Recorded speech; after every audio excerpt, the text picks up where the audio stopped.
नमूना recording studio Rajgir.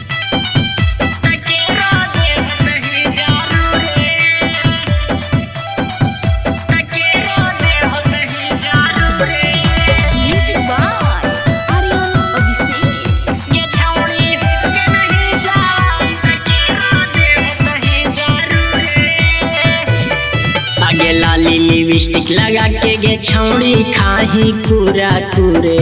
आगे लाली लिपस्टिक लगा के गे छौड़ी खाही पूरा पूरे। गे छौड़ी हो के नहीं जवान तके रो दे हो तही जारू रे। गे छौड़ी हो के नहीं जवान तके रो दे हो तही जारू रे।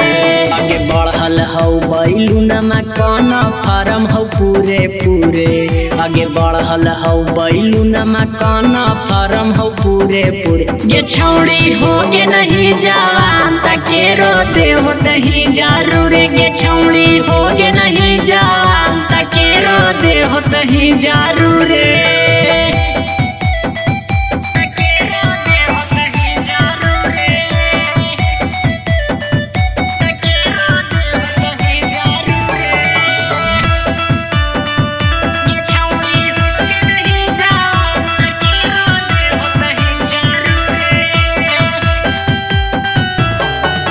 दिने दिने बढ़ो पीछे के साइज का जाने कौन करा है एक्सरसाइज।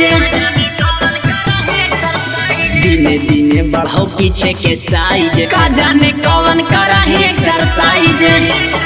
अड़ोसी पड़ोसी के छौड़न खाली तोरे सभे घूरे। अड़ोसी पड़ोसी के छौड़न खाली तोरे सभे घूरे। गे छौड़ी हो के नहीं जवान तके रो दे हो तही जारू रे। गे छौड़ी हो के नहीं जवान तके रो दे हो तही जारू रे।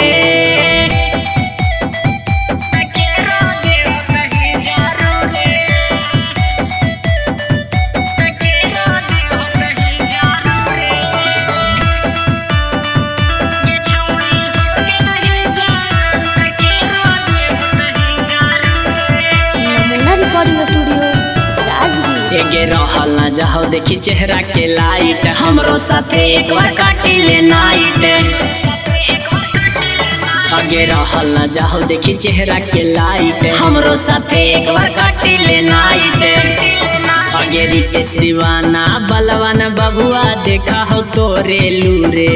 आगे रितेश दीवाना बलवान बबुआ देखा हो तोरे लूरे। ये छौड़ी हो गे नहीं जवान तके रो दे हो तही जारू रे। गे छौड़ी हो गे नहीं जवान तके रो दे हो तही जारू रे।